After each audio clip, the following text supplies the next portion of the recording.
Right, everybody. Welcome to this afternoon's session where we're looking into the future. My name is Mark Geoghegan. I'm the Managing Director of the Insurance Insider. It's a real honour to be asked back for a second year, actually, to chair a panel here at this fantastic MGAA conference that just gets bigger and bigger every year. I can't believe you're already in the fifth year. It's fantastic.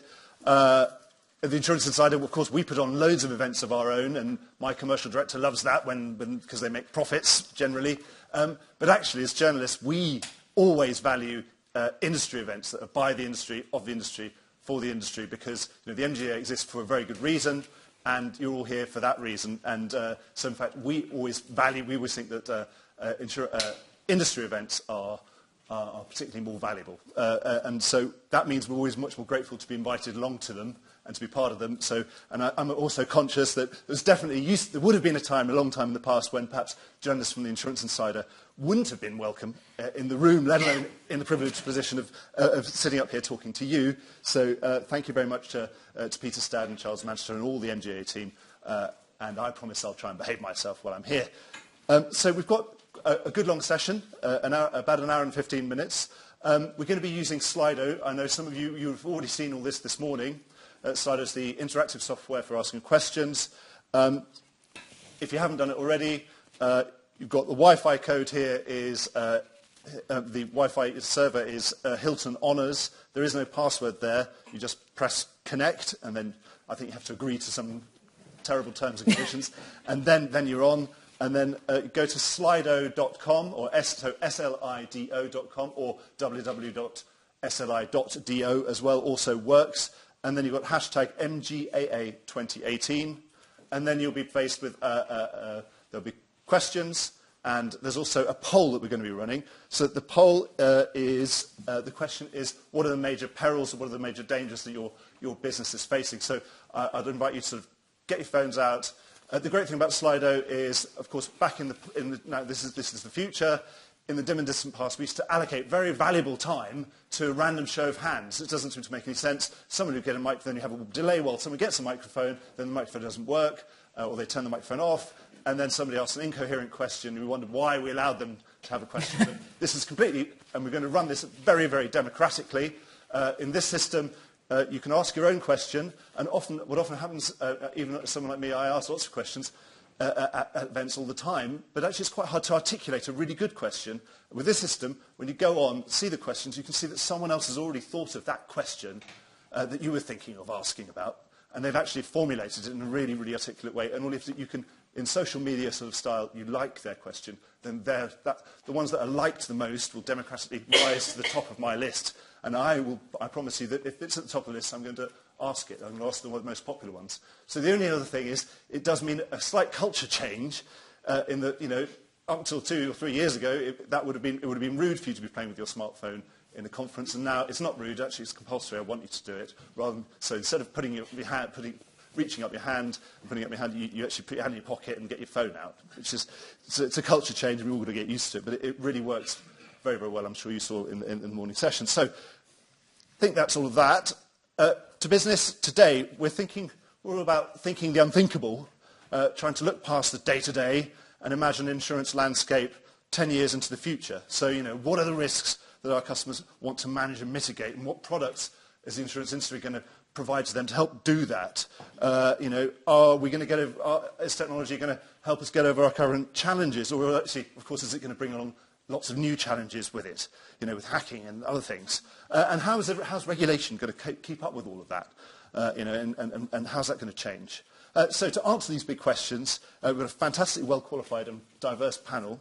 We've got our regulator, we've got Keith Jackson. He joined the FCA as Director of General Insurance and Conduct Specialists last summer, but prior to this, he was always in the industry. So he's come from the industry into the regulator with 20 years of senior leadership, and that spanned a really wide portfolio of organisations, of which his last was Chief Risk Officer and Board Member responsible for risk and compliance at Aon UK, so big job. Next to him is Barbara Schonhofer, MBE. Barbara Schonhofer is Chief Executive of Schonhofer Talent Advisory and Executive Search. She's got 35 years of business experience and 23 years specifically in executive search. And Barbara is also a pioneer, very much ahead of her time, because 10 years ago she founded, I think it was quite a visionary thing, the Insurance Supper Club, which is a senior group for women working in insurance. As I mentioned, she also was awarded an MBE in the Queen's Birthday Honours list just now, so congratulations to Barbara. Next along is Sam White, who's the CEO of Pukka Insure. She's perhaps representing, obviously, MGAs and entrepreneurship, perhaps, on our panel today. She set up her first business aged 24. So she's the founder, CEO of Freedom Services Group and insurance services provider Actions 365, Pukka Insure, as I mentioned, and recently launched motor brokerage Freedom Brokers. And finally, and not last but not least, representing carriers perhaps, is Chris Lee Smith. Now, Chris has over 25 years' experience. A huge amount of that experience has come at brokers, but more recently it was as global head of alternative distributions at Argo Global, where he looked at investments, acquisition, the growth in facilities and MGAs, development of affinity programs, and also trying to leverage and put Argo's digital capabilities to work in the marketplace. So that's an introduction of all our panelists today. So we better start somewhere. Perhaps if we could just start with some products and say, what do you think would be the next 10 years, what's going to be the biggest growth product? Well, I suppose the obvious one to say is cyber, because it has been, and I suppose will be, the sort of new D&O. So as D&O 10 years ago wasn't particularly exciting and has grown dramatically, cyber's going to do the same. And we can see that in the amount of activity and interest in that segment. So I think clearly cyber is going to be a huge product. I think what we need to do on products, though, is to think more about the package of services we put around our products. So as we begin to develop them, people aren't just looking for an insurance product anymore. They're looking for a whole series of services that come with that. Where in the past a meerkat and a policy used to excite some people, I think we need to think more sophisticatedly than that. And how do we build around cyber both preventative product services? So how do we prevent the attack in the first place? And then remediation activities. So a real kind of package of services that go around it. But cyber is the one that certainly for the next 3 or 4 years is going to be the leading product. And I think there's a whole bunch of other products out there that will continue to develop and expand. There are certain niche areas that we see every day being created. There was one mentioned this morning about travel disability. Those niche small segments where there is a real demand for products, but they're underserved, those I think will again continue to expand. And classically, products that we don't know about just yet.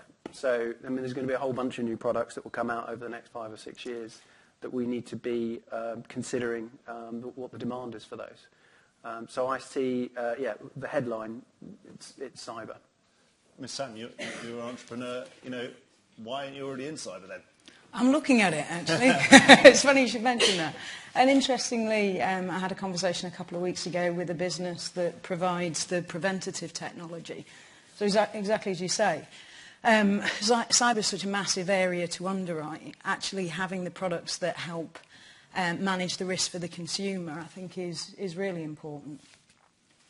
And what about, and to this question about, getting away from sort of cinema tickets and all the other stuff that you get in freebies and toys and other things, but what about insurance as a holistic service that perhaps is as preventative as it is kind of curative? Well, the thing for me about insurance, I probably look at it slightly differently being an entrepreneur as opposed to looking at it from an underwriting perspective.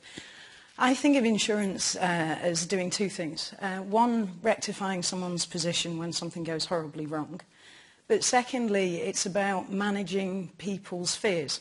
It could be an emotional sell to the consumer on the basis of what are we trying to do? We're trying to take away the fears that they have around certain activities so that we can enable them to have better lives and be more productive. So I look at female businesses, for instance, and I say, why are there not more female entrepreneurs? And one of the reasons is that women tend to be a bit more risk adverse. So actually insurance could play a massive role in helping enable women start up their own businesses.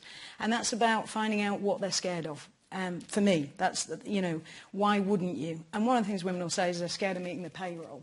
So can you create a product that takes away that fear so that you've helped enable them to be everything that they want to be? Great. Well, Barbara, you've got your finger of the pulse on, when companies are coming to you, they're trying to get tooled up and skilled up for the future. What kind of products are what's most in demand when they're looking, what sort of skills and what sort of products are they looking to? I think it's really interesting because actually there's a great deal of change happening in the industry and in the world, frankly.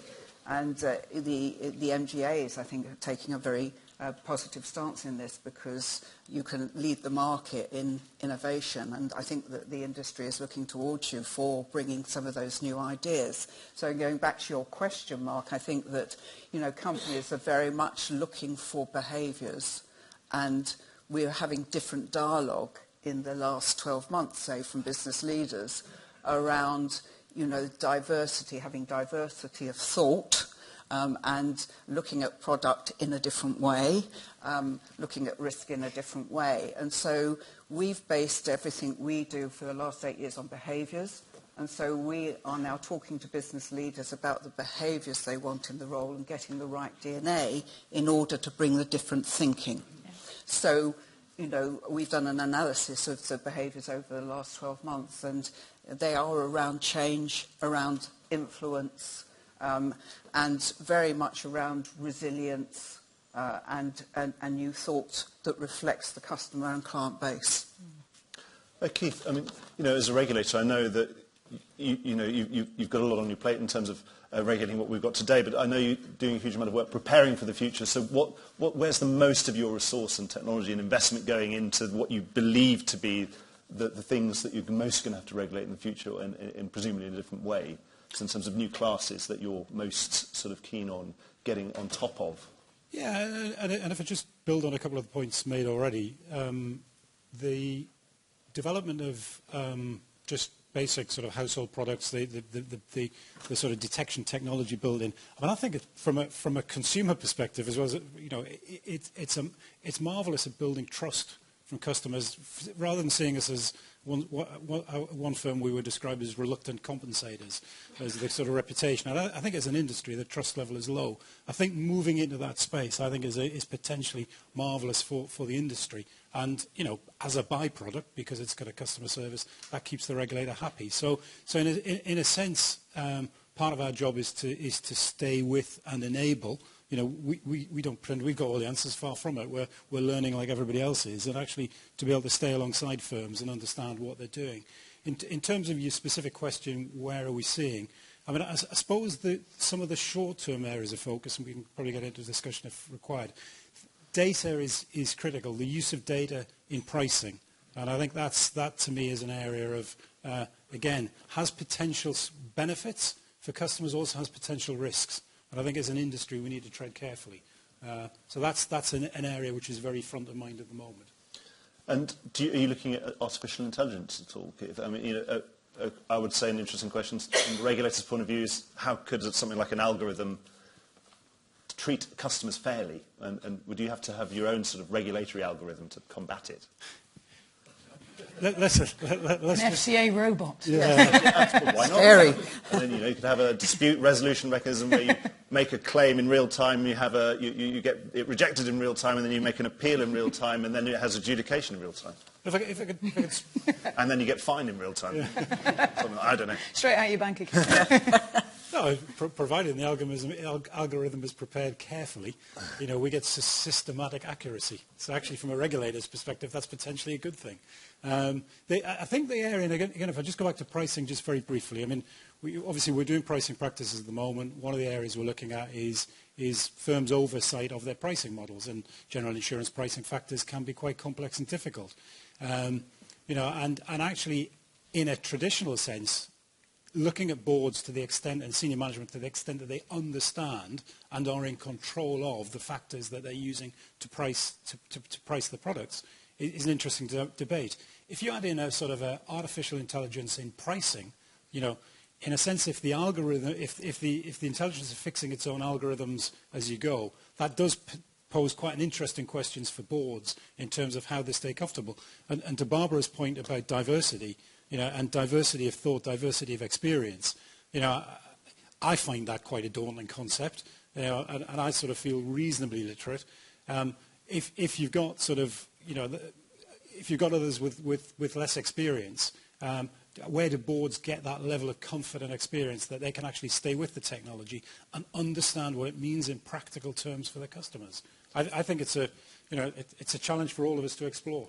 I think it's really important that this is a fine balance between human beings and machines, because actually what we're seeing, certainly at board level, is emerging areas that complement core areas. So it's really important to have the algorithms to do all the data points, but you should be doing exactly the same against your human resource, because actually you need to have people with different skill sets, and it's no good anymore just working with the people that you know and the people from the industry, and Sam will know this. You've got to bring people in who've got different skills and look at things in a different way, both from a product development point of view, but also from a regulation point of view. And it's really, we need to start looking at, as an industry, much more at the data points over human beings. And you can minimise the risk of bringing people in with different skills to complement what the insurance industry already has by actually assessing them properly and then surrounding them with a support team that can accelerate them. And of course this comes from the board and the point that you were making. And Barbara, obviously we see a lot of, we might as well get on to this point, we see lots of surveys around the sort of thing you see on social media all the time, of sort of jobs that are going to be put out of business by robotics and artificial intelligence, and insurance underwriters is often on the list in the top 10. You subscribe to that, or do you think that's nonsense? I think that there is some part truth in it, because I think that we all need to up our game. So we need to look at what might happen in the future and to look at our part in what that might be. And so, of course, technology is going to take away. I always think of process and technology taking away the grunt stuff, so that we're free as human beings to start being more creative. We've been risk averse as an industry. As I say, the MGAs are taking their part in bringing more creative thought. So how do we minimise that risk, if you like, but become more creative? And that's what I'm interested about, and the clients who work with us are interested. Well, Sam and Chris, surely you've got some views on this in terms of... Yeah, I think the worry from an underwriting viewpoint using technology, and I've talked a bit about this, is the micro-segmentation. Because a computer doesn't have a conscience, so it doesn't care if there's large swathes of people that are excluded from cover, because it will just come to a statistical conclusion. And the thing for me is, how do you bring... what do we have as human beings that's different to computers that you want to maximise on? It should be our compassion. It should be our humanity. So how do you align those two things together? Well, you have to... for me, the underwriters need to be the human sense check of what the numbers are telling you. Is it still right? When you look at it from a regulatory viewpoint or from a consumer journey viewpoint, when you've made that decision and you've said this entire area of the country is no longer insurable because it doesn't make sense from a number viewpoint, are we comfortable with that?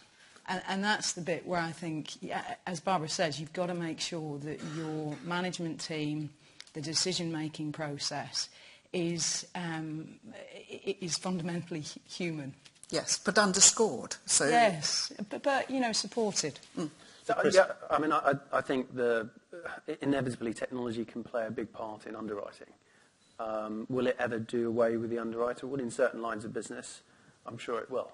We're very much commoditised lines of business.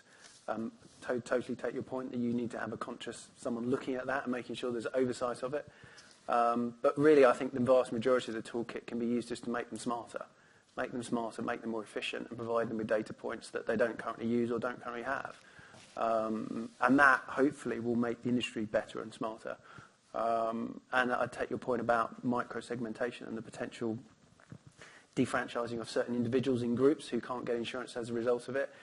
My experience in insurance is there's always going to be insurance available for every segment. It's just going to cost more. And we need to think how we deal with that. Sometimes that means government intervention, where you get groups that can't fund. And sometimes you just get entrepreneurial insurance who can create costing models that work. So in my experience, there's always been a solution out there somewhere. Well, Keith, perhaps to wrap on that in terms of, do you worry about, we've got this fantastic sort of segmentation and differentiation engines and all this computing power creating a whole load of disenfranchised people. Is that your job as a regulator, or do you leave that to the politicians ultimately? Or? It's certainly in part our role. We've one of our remits is the competition. We've got to make sure there's appropriate competition within the industry. It's interesting. I suppose I take a relatively agnostic view on technology and data. That it's not inherently evil. It's, there are winners and losers, and you can certainly point to pockets of customers who benefited by more granular data, enabling more specific pricing, yep. Young drivers, etc., by the use of technology, black box, etc. But it's inevitably if you do, I suppose if you do start segmenting, there do become sort of areas of pockets of disadvantage, and where it becomes not uneconomic or unaffordable, and that's an area where the vulnerable, etc., we're concerned about. And you certainly see certain markets around the world, pricing in Canada, health in Ireland, where the state has stepped in, so that you could see for sort of scenarios. I think it's just profoundly, though, I suppose if we're thinking 10 years ahead, the ability to sort of make that data ever more granular. And I suppose when you get to the pool of one, insurance ceases to be insurance. It's a savings product. And so there are, I suppose my question would be how far this can go. And I think there are potentially quite major challenges for society, depending how far we go with this. But that comes back, if I could just add this, Mark, to I completely agree with what you're saying, but if we have diversity and we represent clearly in insurance people from different sectors, we have a better understanding of the protection that's needed, the fear, as you said, and the purpose of what we're doing, because we can have more empathy. So diversity is going to be extremely important going forward to understand our markets and the people. By the way, Slido's filling up with some good questions here, so I was just checking to see if there are any relevant to this topic. And there's a good one here. It's directed at you, Chris. It's an anonymous question. Does tech and smarter distribution just mean the market always boils down to a lowest common denominator of price? We're talking about lowest common denominators of different pools of risk being identified in different segments of risk. Well, what about, once you've identified those things, is it just price? And I don't think it is just price. I mean, again, it really depends on what product we're talking about, what service is being provided, what segment we're in. I mean, it's some areas are very commoditized and are very, very price driven, and we can see that in the motor insurance market in the UK, which is massively commoditized. And then you look at the other end of the scale and look at what, I don't know, Marks and Spencer's need for their insurance. It's completely different. It's not price driven. It's a consultancy play. So I mean, there's a massive spectrum between where price is absolutely driving the model and where advice, service, consultancy, and other added-on benefits and services that come with insurance come into play. But in the very, very commoditized space, price is a big driver. I mean, let's not. You go on to Go Compare, you look at the top 5 on Go Compare, and chances are you'll choose one of the 5. You'll do that by brand and by what I think you've got in their coverage, but price is driving that decision in most situations, I would suggest. Just, I mean, for me, the sub-segmentation or segmentation is quite a positive in that space to counterbalance the commoditization. I mean, commoditization has benefits in pricing, but actually, I have the experience of specific products, a beach hut or a narrowboat insurance product that was designed with a very specific group in mind. It was relatively profitable because the individuals' needs were serviced. The feedback, and I sat with some customers once from the product, and they said it was great. They loved dealing with the firm involved because they didn't treat them like second-class citizens just because they left it. And actually, that to me was a real win. The customer was happy. There was a sort of profitable return for the insurer, And actually that, certainly from a regulatory perspective, I would argue that's good customer needs. So. And I think from a human perspective as well, it's about add value. It's really about you've got organisations that bought by many who did the pet insurance, and they've been very successful at finding out what certain pet insurance, what certain people who have pets around the country want, and actually looking at that from a value add point of view, and it's not always price driven. It's our job to change that. Yeah. So I think the problem is the industry is focused purely on price, and partly out of laziness, because the price comparison sites made a great success of getting the customers through that channel. I mean, I've just set on my own broker. I'm just as guilty as everybody else. It's an easy stream of business with an established CPA, so you're going to do it. But actually understanding how you can potentially create a product that's more specific to somebody's needs is much more interesting. And I've met a few of the new fintechs recently, and what really interests me is these new temporary insurance products. Because actually when you annualise the premium, they're incredibly high, but they're serving a need for the consumer that is convenience, flexibility. I don't know if you've seen them, but you'll get an app on your phone, and you've got a garage that you can have your dad's car, your uncle's car, whatever. You want to drive it for 2 hours, you click on that, and you're insured. Now that's finding a clever solution to enable people to do what they want to do, but it's not price sensitive because you're solving a problem. And that's what I think the insurance industry needs to start thinking much more about, is how do we solve this particular group of people's problems and do it in a commercially sensible way, as opposed to let's just get cheaper and cheaper and cheaper, and then we're going to have to sacrifice some of the service elements and everything else. Anything similar? I agree entirely. I mean, inevitably, what you're trying to do is create a series of products that the customer is actually after and wants. And if you can get those into sub-segments and smaller niches and more targeted products, and whether that means the price is higher or lower, if that's what the customer's prepared if that's what the customer's looking for, then that's exactly what we're trying to create. And I think that's... In fact, there's where the areas that we really need to be innovative in. Yeah. We have a very traditional industry in terms of generally 12-month policies, generally 12-month binder renewals. We have this, everything's done by second last place. Well, that's probably a bit extreme, but there's a general slowness to the industry, and we need to speed that up, and technology can help dramatically, both the analysis of where that is, but also the outcomes and the services we can provide to the customers. Keith, as a regulator, you're not worried about some of these things. I know when you do something hourly and minutely, it doesn't seem very much, but when you annualise it, obviously it's a lot. You're worried it's like a payday loan type price? No, and I think, the problems with certain types of products in the credit sector is almost people are being locked and trapped into debt. I think insurance by its nature is a different product. So I don't start from a sort of a negative premise there. I think, again, where we would be looking to engage in that is clarity and transparency so that people understand what they're buying. It's part of the thing we grapple with. Insurance is inherently quite a technical product. Yeah. And actually trying to, in a society that's not necessarily as financially literate as it could be, how do we...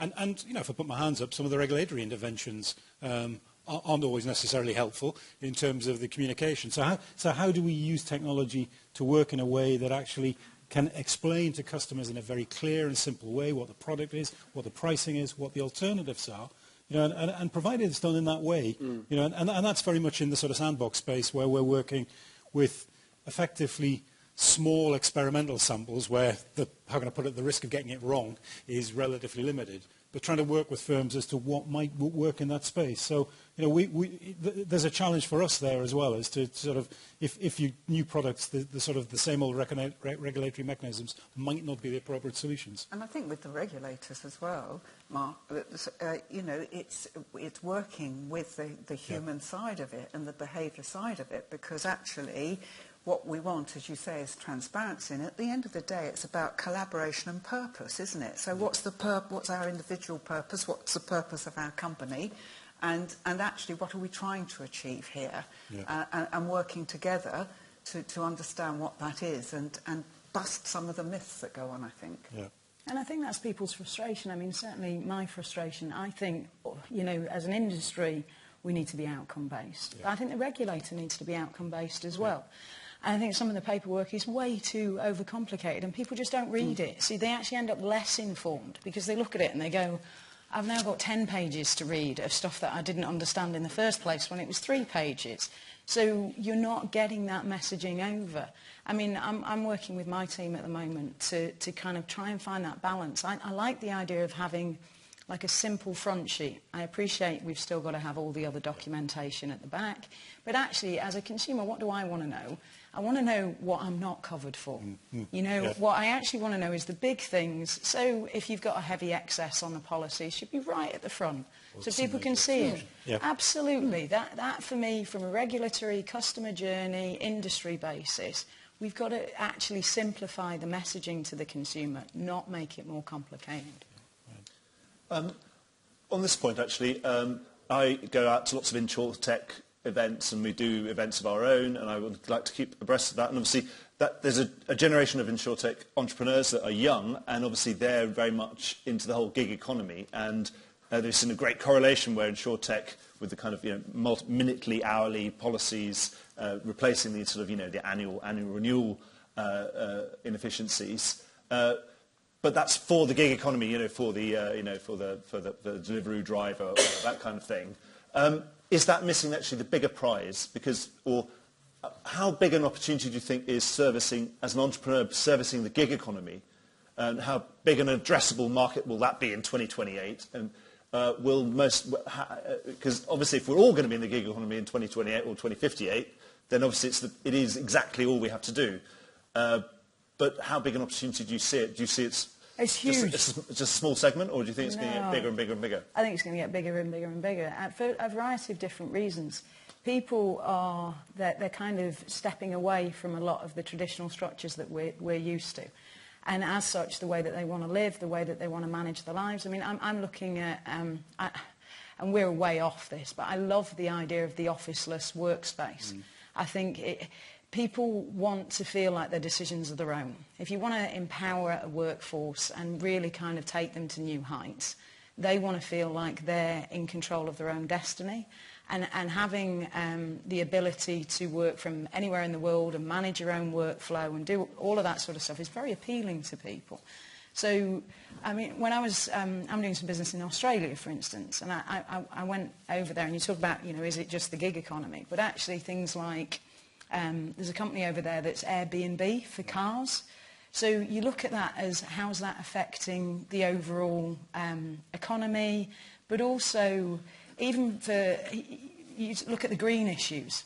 People are starting to share things, which I think is fabulous, but it also means we're not wasting things. So if you've got a car, and instead of buying, 2 cars, you've got 1 car, and you're actually renting it out to get money back in so that you're not kind of contributing to the overall problems, that's fantastic. But they can't do that stuff without the insurance industry supporting them.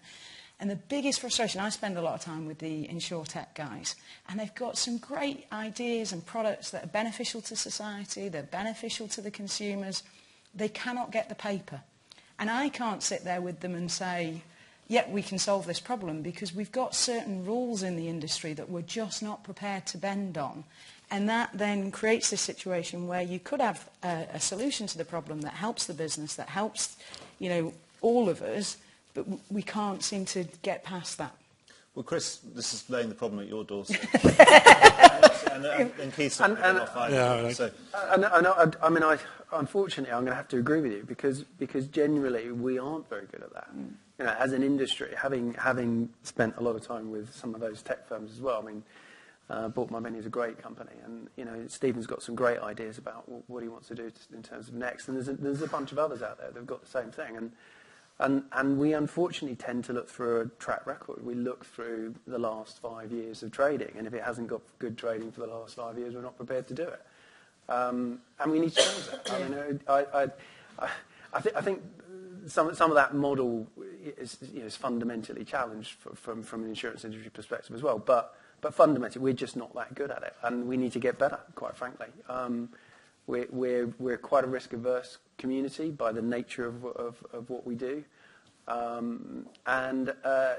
find it very, very disappointing to see some of those companies with great ideas unable to find capacity.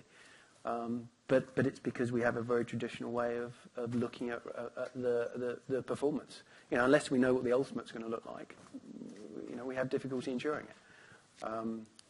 That's not the right answer, but that's how we look at it. But doesn't the danger then come of the non-industry players? Because if we don't I think that's a great thing, right? So I think that's exactly what should happen. So I think you'll get some non-industry players into the market because it is underserved at the moment, and because those new ideas aren't being supported.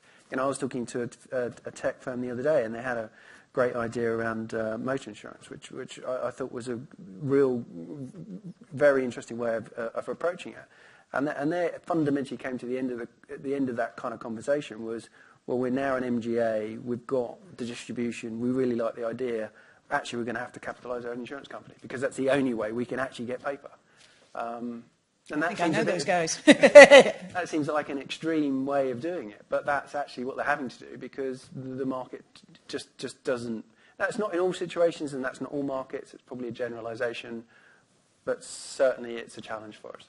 But it's not just the standard carriers. They are then going to hit the same brick wall with the reinsurance market. So just because they manage to capitalise... Yeah, I think the reinsurance market is probably a bit easier to play because they're probably less worried about the minutiae of the smaller products, and they tend to... As long as you're not under 25.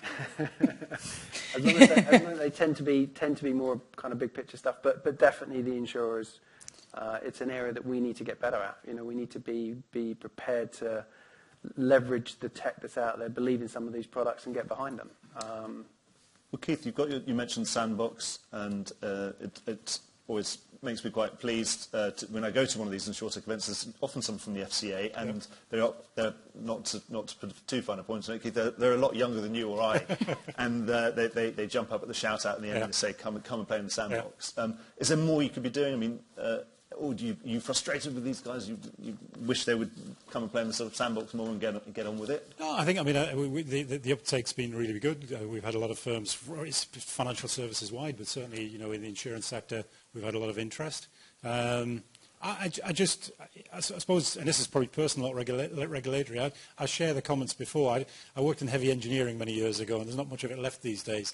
And it was very design-led rather than customer-led. And it feels to me like the insurance industry is design-led. Yeah. We have a set of products. We know, and the perils we underwrite, they would have been recognisable to an underwriter 100 years ago. We might do it quite smartly. I think, I think that the innovation with our competition objective, seeing people come into the market with new ideas, just data scientists are looking at things differently than somebody who's been a trained actuary within an insurance firm, actually is potentially quite healthy.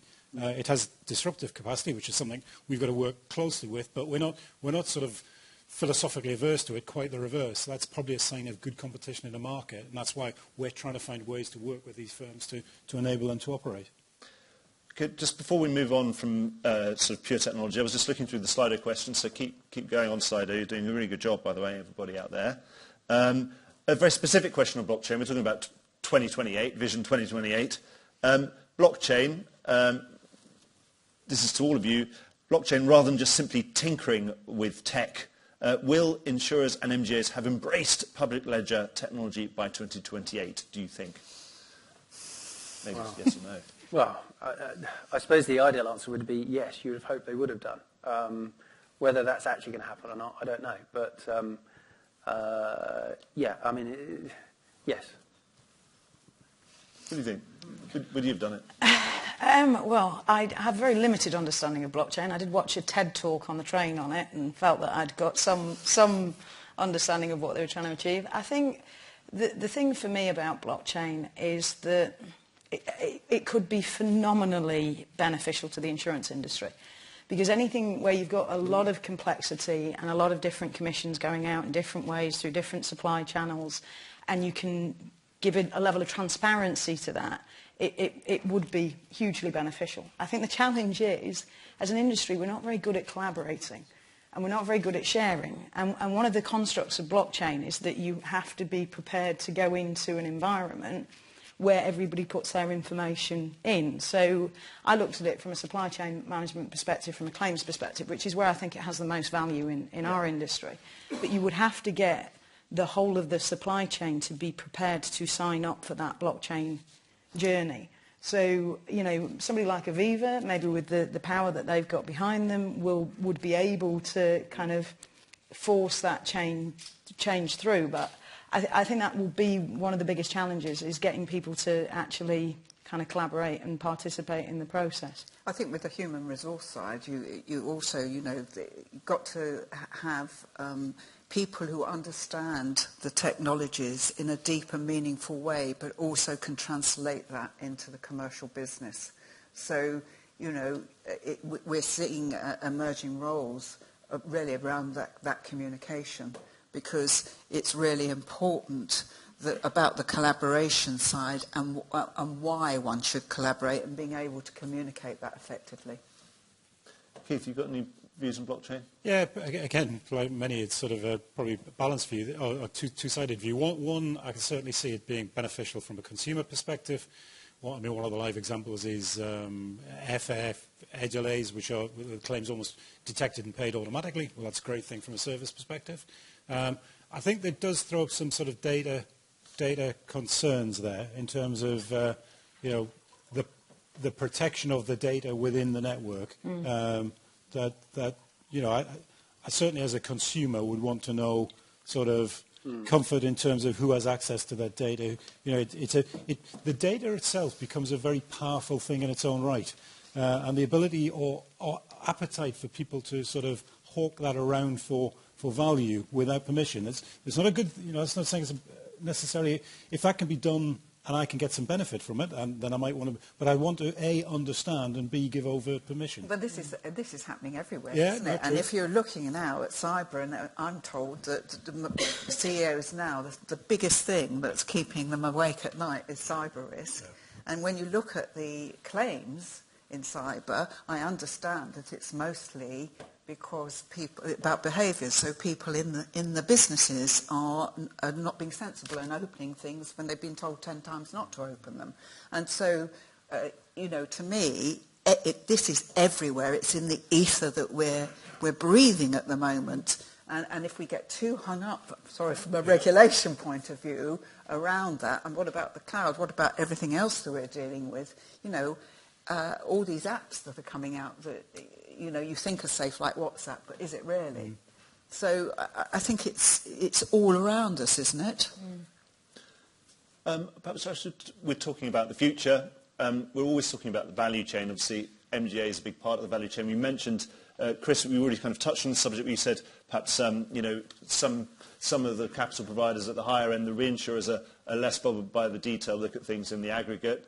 We've got a question on Slido here as well about, a question is, how can ILS and alternative capacity, obviously, which we know there's a lot more of, it's got lower return expectations, it's keen to access risk and seems to be pretty agnostic about how it gets involved. You know, it's not that, you know, it was just catastrophe bonds 10 years ago, and now there are potentials for almost direct investments in things, and getting right down to right very close to the consumer, or the ultimate sort of person who's laying off that risk. So, do you think how can they?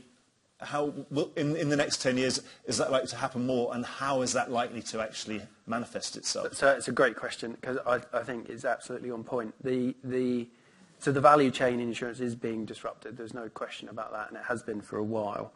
You've got the insurance brokers who are looking to create their own MGAs, as they have done for years, but probably in the last 5 years there's been a significant growth of that, both in terms of MGAs and facilitisation within the broking community. You've got insurers who are looking to go direct and to bypass the brokers. Again, that continues to intensify in all segments, not just personal lines, but in consumer lines, commercial lines as well. You've got the reinsurers wanting to access the insurer space, and the ILS funds wanting to access the insurer space, and actually down to the direct consumer. So the key is, how do you get capital as close as possible to risk? And at the moment in our industry, we have too many layers.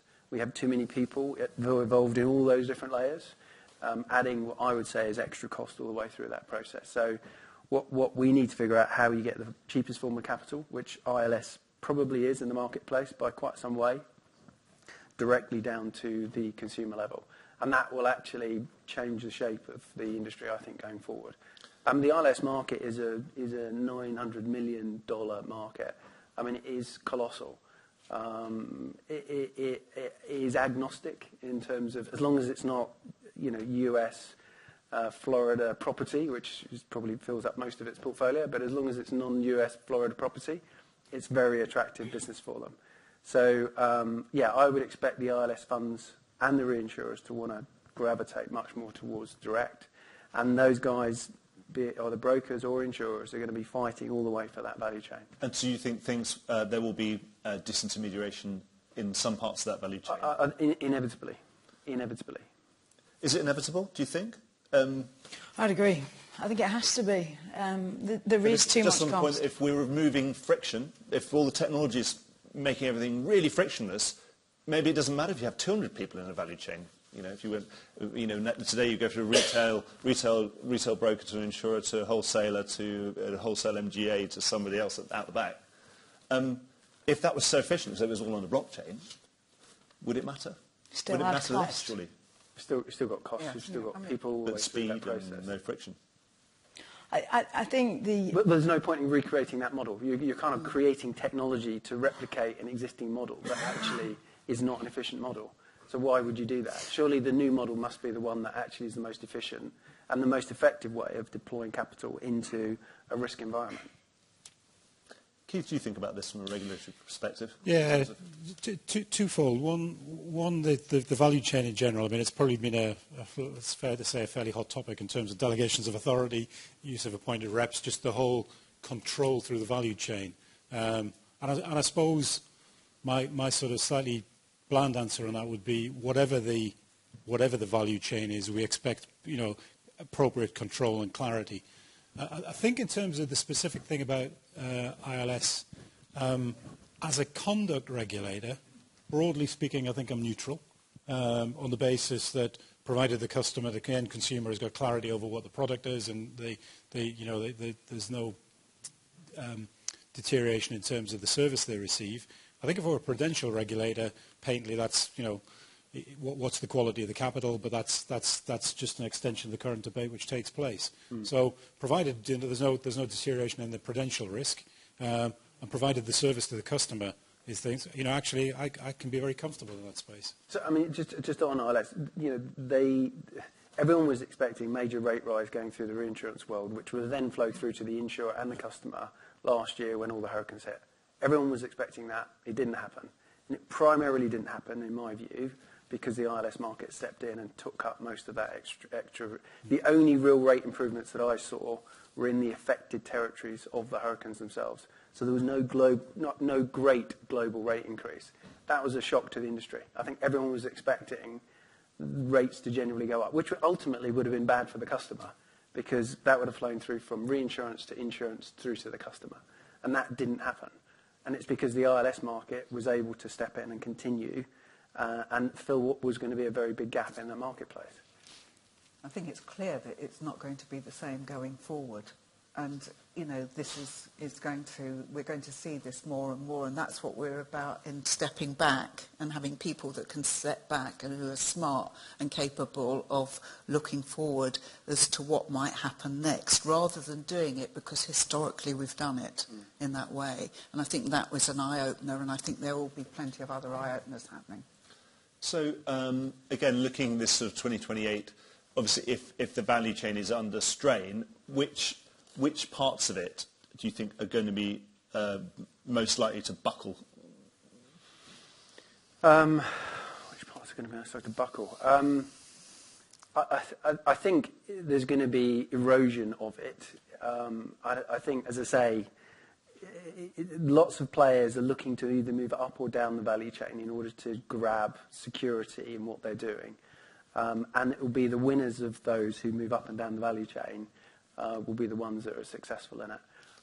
There are some roles within the model that you have to say are probably more questionable than others. But in the current mechanism and how it works, everyone feels that they provide value. The reality is that I don't think that's really the case.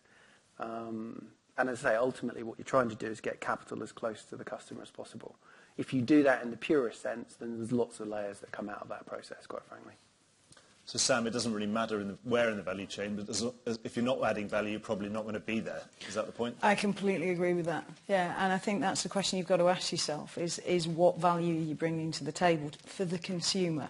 Because I think it's going to become a much more consumer-driven offering than it is at the moment. And, the industry has just tended to produce products, as rightly pointed out, and said, this is what we've got for you.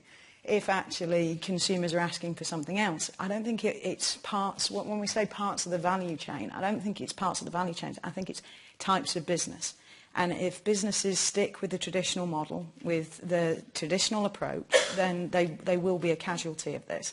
But whether it be a broker or an MGA or an insurer or, you know, a claims management company, if they're looking to change their model to make it more consumer-driven and to be more efficient, then they'll survive.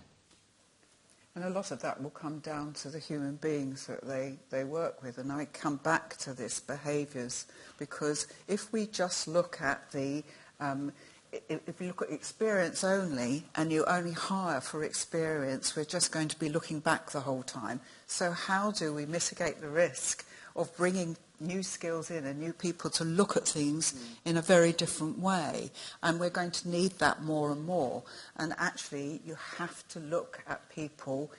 You have to have the data points around it. So you have to look at people in a different assessment sort of way to see if they're going to fit in. So it's no longer going to be good enough just to hire people that you know and you trust. You're going to have to bring people in who look at things in a very different way to stay ahead, because the changes are coming fast and furious, aren't they? I think one point that was made this morning was about MGAs and Europe. And if you look at, and I think there was an encouragement from Brendan or someone else on the panel, I think, was to say, we'll go and expand into Europe because there's lots of opportunity there, which I agree with entirely, by the way. So if you look at the US market, I think the latest stats I saw was about 30% of the US market is supported by MGAs. If you look at Europe, UK specifically, we're about 17-18% written through MGAs. If you look in Europe, it's just below about 10. But that growth has been exponential over the last 5 years. The amount of growth of MGAs, both in Europe and UK, has grown dramatically. You know, I think the stats were something like 3,500. They're now 7,000 MGAs registered in the UK. Phenomenal growth. And that, I think, you know, you need to have the right people with the right DNA and the right skill set, but also that desire and passion to want to go into other geographies and begin to deploy some of those skills into Europe, I think. Yeah. It's good. We'll lead us on into culture. But just before that, with that exponential growth, Keith, do you worry that there's some sort of bubble in MGA formation? And there'll be some sort of clear out. You worried that this is too much? I wouldn't say that was the number one thing that kept me awake at night in terms of issues. If I could just respond to the previous about the sort of the development.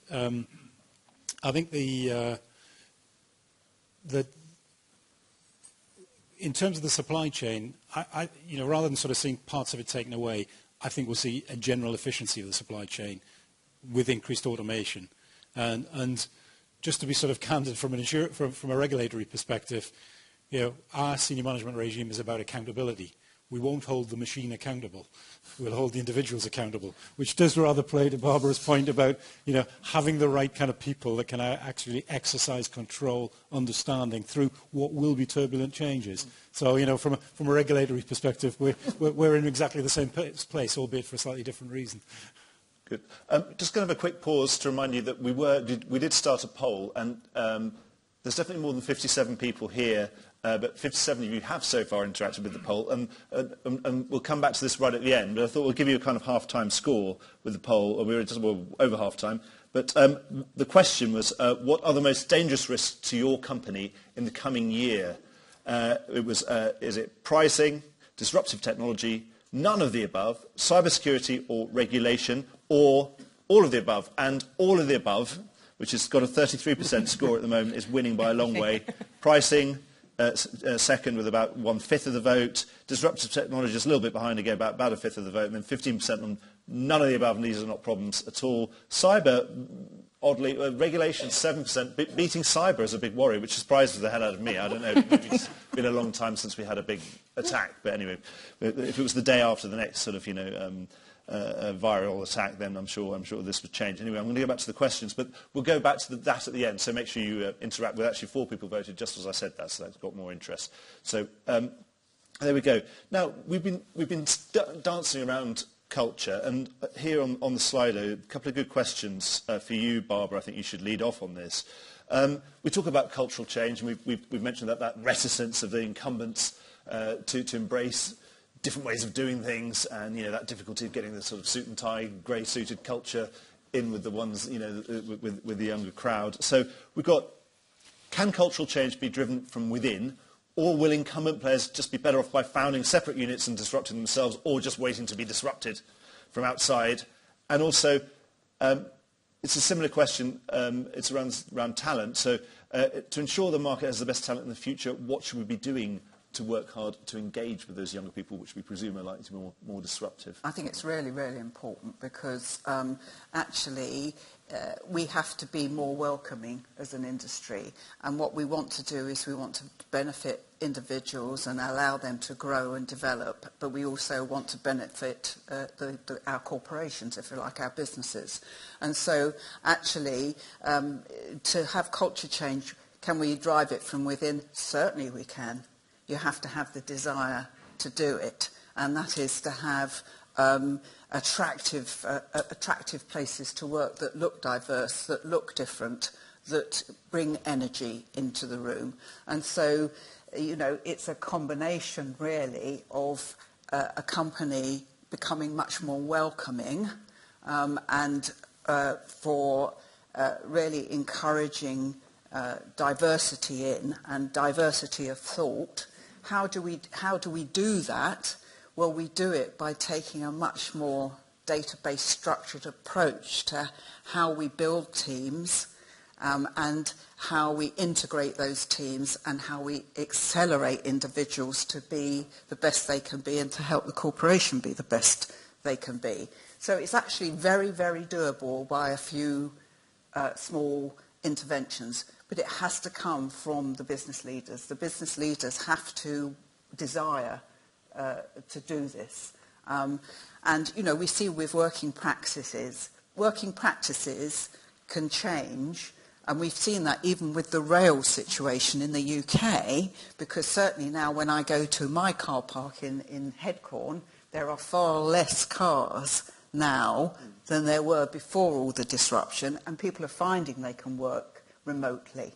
And you can bring in different working practices. It's harder, much harder to regulate, if you like, or to manage diversity.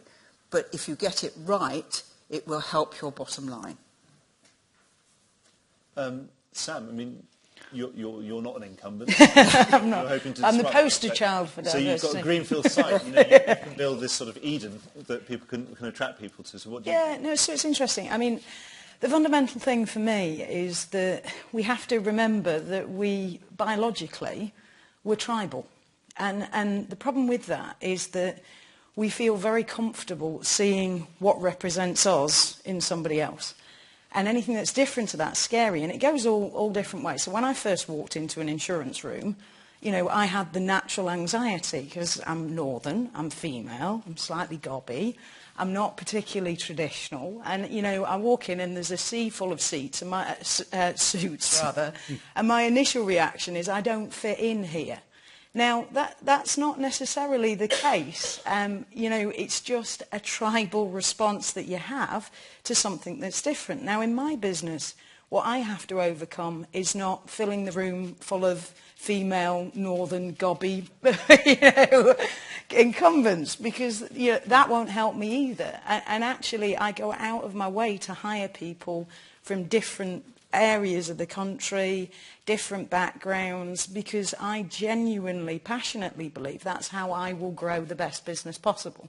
But that's not without its challenges. I mean, we've just started engaging with effectively a therapist for the business, who is going to help us all communicate with each other in ways that we understand.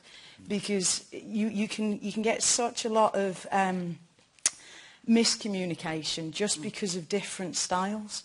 You know, I'm very big picture. I assume everything's possible, everything's easy, everything's straightforward. And then I hire people that are very detail orientated, and I drive them demented because, you know, they want to know the absolute granularity of this, this, this, and this. And that, for me, from a cultural viewpoint, is what you have to work on. You've got to challenge yourself. You've got to accept where your bias sits and kind of come against that. And you've got to use the right professionals to help you align that through your whole organisation. I suppose I would take it back a bit and just say we're not seen as an attractive industry. You know, I think fundamentally that's our biggest challenge. Because we're not seen as an attractive, sexy industry, we don't attract the right talent. And that's been, ever since I can remember. Somehow we need to get rid of the word insurance and change it to risk advisors or risk consultants or something different that stops us being insurance and seen as a sort of a dinosaur-style industry, which is what I think we are perceived as. And somehow we've got to rebrand e-insurance. We've got to rebrand it in a way that becomes appealing to the masses. Because I think this morning the point was made, you know, the vast majority of people didn't choose to be in insurance. Yeah. You know, it's not something you go after. But if you rebrand and don't change, that's a recipe for disaster. Well, I think that's the government. That's right. I mean, I get asked this question all the time. You know, can we bring more women in? You know, just bring the women here. You know, and I say, well, actually, can you tell me why they should come and work here? Yeah. Because it's a two-way traffic. I do actually take you up on one point there, because I actually think we do need to get back to some basics here. So although the industry needs to move on and become more inclusive and have innovation, I actually think that we're a noble profession which is about protection. Yeah.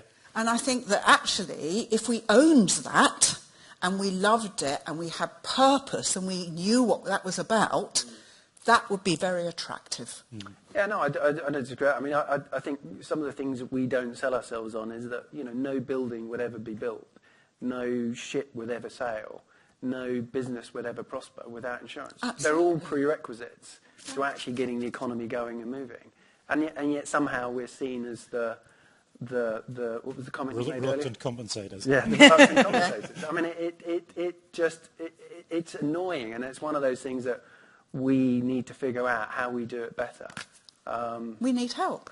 We need help, and it's exactly what you were saying, Sam. And you know, we do it in our business all the time, and you know, we have interventions out in the market all the time, looking at how we interact with diverse teams, and actually what that means, so that you don't have to concentrate internally, but you can actually start putting messages out, like purpose, because you've got a team that are not about ego, they're about understanding what their role is, the purpose of the role, the vision of the business, okay, and how they interact and work with each other so they can use their energy creatively. And it's just the same as having the right technologies, because actually that just takes away, as I was saying before, and allows the creativity.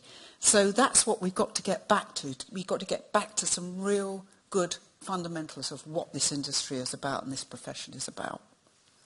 Right, and while we're on that, actually there's a question here very related to that.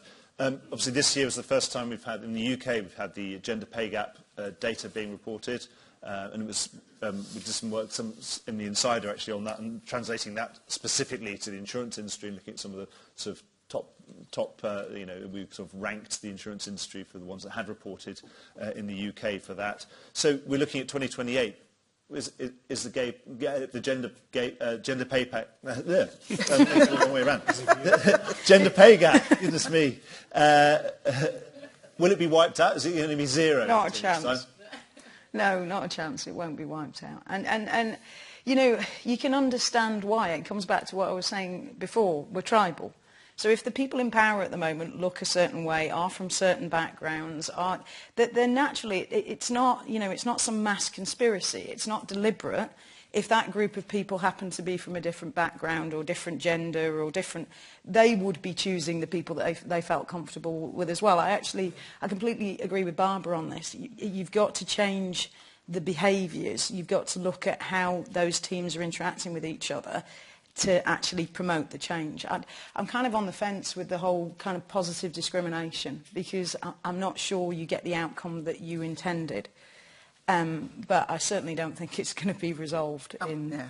12 we've years. we've got a big challenge in the insurance industry, particularly in the established markets, because it's so male-dominated. And when you think that I started the Insurance Supper Club 10 years ago, which is the senior women in the market, and this I'm talking, you know, not quite in global terms, but certainly in international terms, we've got 500 women in that club. We've also got about 500, men who are involved and are friends of ours. So, we get a diversity of thought there. But basically, if you look at that, these are C-suite women. How many American and European C-suite men are there?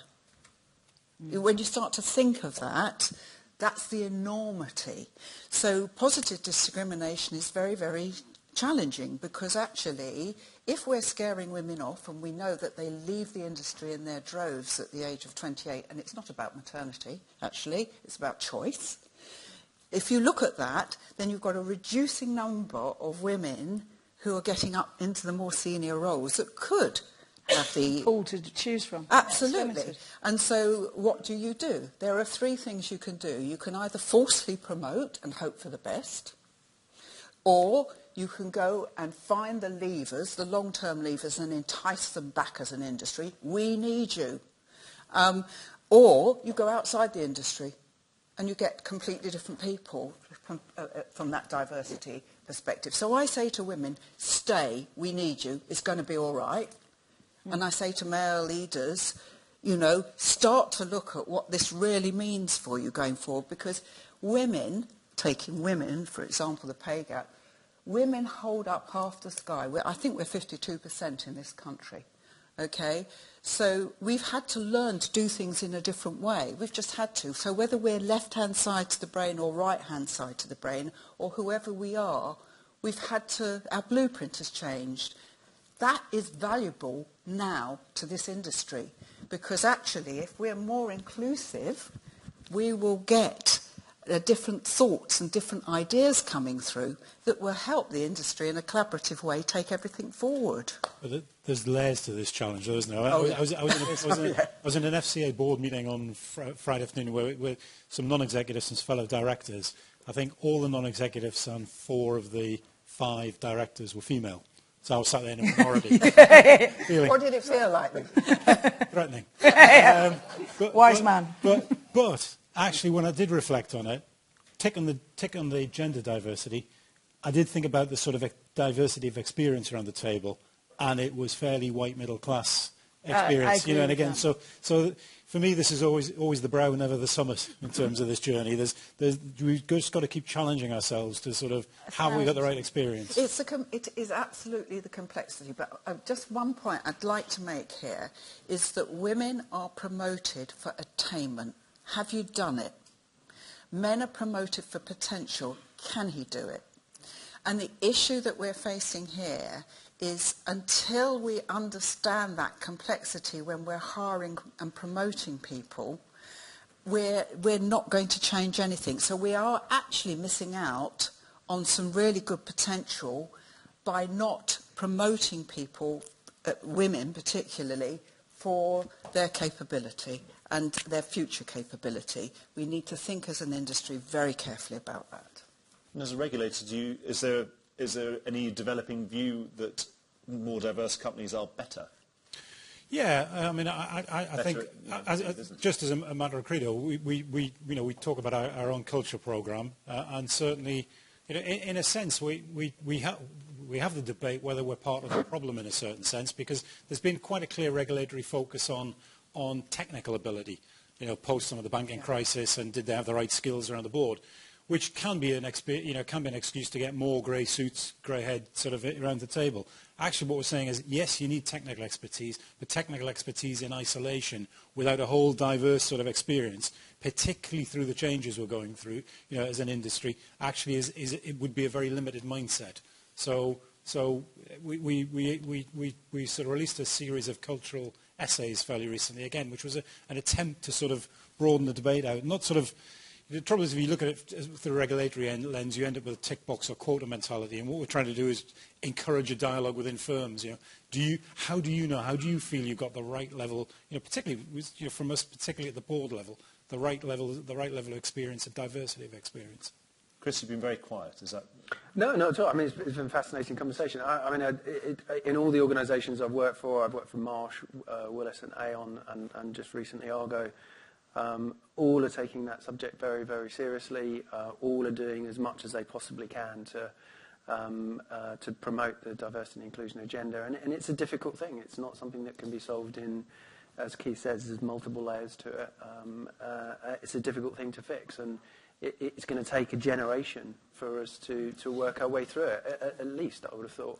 But I think the good thing is that everyone is taking it seriously. Everyone is taking a very proactive stance towards it. So I think that can only be good for the industry and ultimately attract more and more diverse groups into our industry, which is ultimately what we're after. We've seen really a big change, Mark, in the last 12 months. The business leaders, and I know a number of the business leaders, and in fact I have an MBE because a number of the business leaders, 30 of them actually from the market, wrote in and asked me to get an MBE, and that's for services to women in business.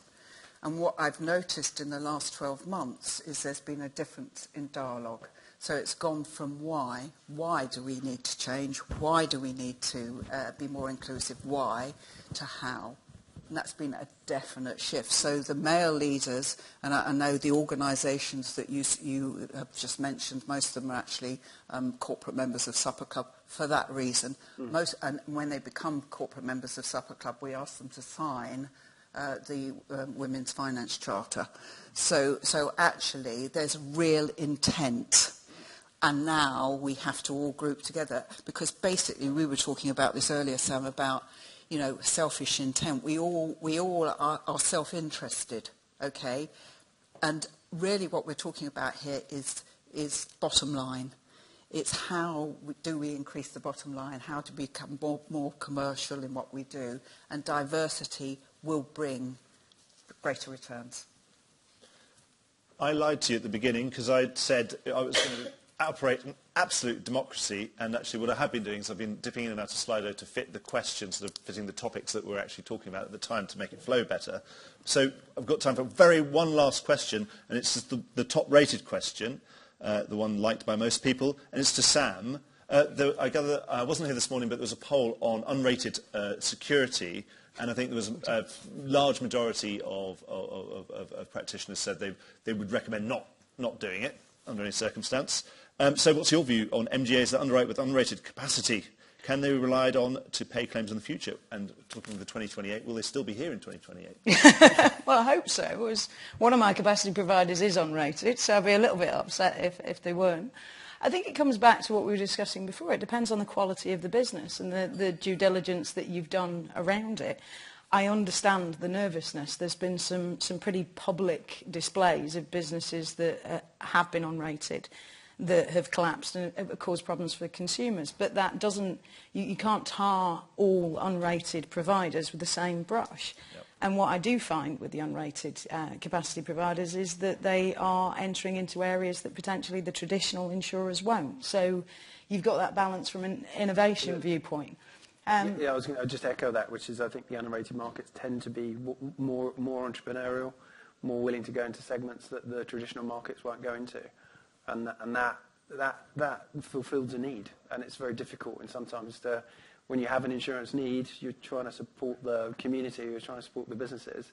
That can be a good thing. So fully understand the benefits of rated paper, and we've seen some recent failures of unrated insurers over the last few years. In fact, probably the last couple of years actually. But actually, they do have a role to play in certain places. Having said that, there is also certain segments where they definitely shouldn't be playing, and those are the ones you need to be careful about. So Keith, very, very briefly, what's sort of a last word on this one, on this topic? Not a blanket ban, but it's because of the failures somewhere we look closely. We'd encourage the appropriate due diligence, and just remember the old adage, if it looks too good to be true, it probably is. Excellent. Well, I think I'd like to...